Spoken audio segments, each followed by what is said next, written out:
Hello guys, in today's video I'm going to show you how you can go ahead and transfer Toncoin from your Tonkeeper wallet to your ByBit wallet.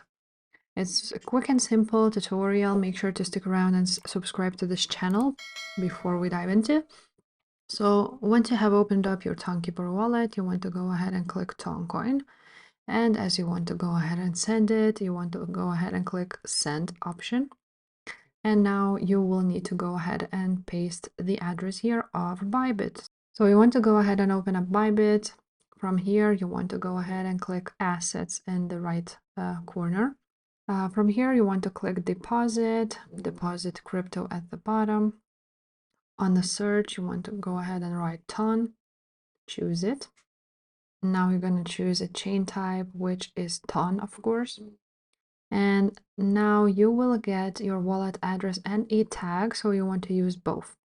Now you're gonna paste the wallet address, go back to Tonkeeper, paste the address,